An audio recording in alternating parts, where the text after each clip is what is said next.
वर्षों के लंबे इंतजार के बाद 100 साल से ज्यादा कोर्ट मुकदमों के बाद राम जन्मभूमि में रामलला की भव्य राम मंदिर का निर्माण हुआ है।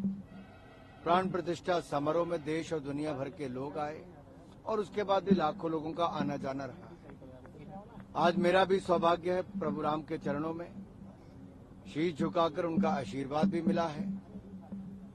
तो वहीं पर मैं उन लोगों से भी निवेदन करना चाहता हूं जो राजनीति कर रहे हैं और ओछी राजनीति कर रहे हैं।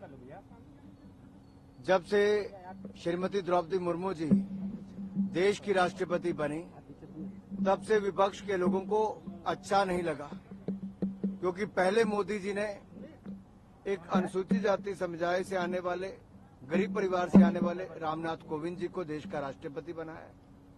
फिर उसके बाद श्रीमती द्रौपदी मुर्मू जी ट्राइबल क्षेत्र से आने वाली अनुसूचित जनजाति वर्ग की महिला, अपने काबिलियत के आधार पे वो भी यहाँ पे पहुंची। लेकिन लगातार इसको लेकर विपक्ष कोई ना कोई राजनीति करता रहा, कभी अपशब्द कहे तो कभी कुछ। जब से चुनाव शुरू हुए तब से भय और भ्रम फैलाने का काम उन्होंने किया है और इस पे स्पष्ट तौर पे पता चलता है कि जब न्याय के अधिकारियों ने बोल दिया कि इनविटेशन निमंत्रण गया था पूर्व राष्ट्रपति जी को भी और वर्तमान राष्ट्रपति जी को भी, तो दूध का दूध पानी का पानी होता है, विपक्ष का चेहरा बेनकाब होता है। श्रीमान राहुल गांधी जी का झूठ एक बार फिर देश के सामने आता है। क्या वो अब भी राजनीति करने से बाज नहीं आएंगे? पहले ये लोग कहते थे रामलला हम आएंगे, मंदिर वहीं बनाएंगे, बीजेपी वाले कहते, लेकिन तारीख नहीं बताएंगे। जब मंदिर बन गया, निमंत्रण की तारीख दे दी, निमंत्रण दे दिया, तो उसके बावजूद नहीं आए। जितनी मर्जी चद्दर चढ़ा ले, आना प्रभु राम जी के चरणों में ही पड़ेगा। अमेठी में पहले रॉबर्ट वाड्रा का पोस्टर लगता है, उसके बाद लगता है कि राहुल गांधी लड़ेंगे। अब तक ये तय नहीं हो पाया कि अमेठी में कौन लड़ेगा आखिर। कंफ्यूज्ड और करप्ट पार्टी, उसकी यही हालत होती है। वो भ्रष्टाचार के चलते कभी अपना चोला बदलते हैं, कभी यूपीए से बदलकर इंडी गठबंधन करते हैं, कभी एक उम्मीदवार से पलट के दूसरे पर जाते हैं। ये कंफ्यूजन की स्थिति है करप्ट पार्टी की रहने वाली। यार तुम लोग कितनी देर से खिचड़ी पका रहे हो सारे? भाई साहब एक मिनट रुकना जरा, मैं ऐसे फिर बाइट नहीं करूंगा जी। आप लोग कोई और बात नहीं की। देखिए, भारतीय जनता पार्टी और एनडीए के पास दुनिया के सर्वाधिक लोकप्रिय नेता श्री नरेंद्र मोदी जी। मोदी जी का काम बोलता है, मोदी जी की ईमानदार सरकार का काम बोलता है।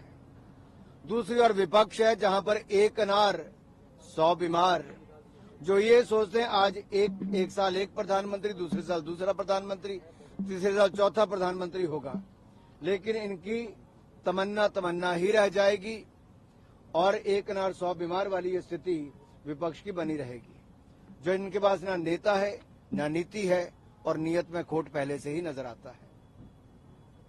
एक और है सवाल, पूर्व प्रधानमंत्री एच डी देवेगौड़ा के उनके पोते का बड़ा चर्चित मामला भी निकल के आया है और चर्चा ये हो रही है कि बीजेपी ने चिट्ठी तो दी लेकिन कार्रवाई नहीं की और कांग्रेस कह रही है कि भाई वो तो कार्रवाई उनको करनी चाहिए थी, और ये कह रहे हैं बीजेपी कह रही है कि भाई हमने तो चिट्ठी दी थी, आपको कार्रवाई करनी चाहिए थी। देखिए, कल भी मैं एक तो देश के सामने इस बात को स्पष्ट करूं कि कानून व्यवस्था राज्य की सरकार का विषय है, और अगर इतने समय से प्रदेश में इस विषय की जानकारी थी तो प्रदेश की कांग्रेस की सरकार हाथ पे हाथ धर के क्यों बैठी थी? क्या मजबूरियां थी कि कांग्रेस ने कदम नहीं उठाए? कांग्रेस की सरकार एक बार फिर निकम्मी और निठल्ली नजर क्यों आई? क्यों सबूत होने के बावजूद अगर उनको लगता है तो कदम क्यों नहीं उठाए गए? कैसे उनको विदेश जाने दिया? ये अपने आप में सवाल खड़ा करता है कि आखिरकार कांग्रेस की कौन सी मजबूरी थी कि कदम नहीं उठाए गए। हमने पहले दिन से कहा नारी की अस्मिता हमारे लिए बहुत जरूरी है। हमने नारी शक्ति वंदन बिल भी लाए, उनके लिए 33% आरक्षण भी लेकर आए। देश भर में हमने 4 करोड़ पक्के मकान, 12 करोड़ शौचालय, 13 करोड़ घरों को नल से जल, 10 करोड़ बहनों को रसोई गैस का सिलेंडर उज्ज्वला योजना में, तो वहीं पर मुफ्त में अनाज देने का काम किया। 2 लाख रुपए पर 7.5% ब्याज देने से लेकर अनेकों योजनाएं हमने नारी शक्ति के लिए ले आए। सुकन्या समृद्धि योजना से लेकर बाकी मातृशक्ति वंदना योजना, ये सब मोदी सरकार की मातृशक्ति के लिए, महिलाओं के लिए योजनाएं हैं।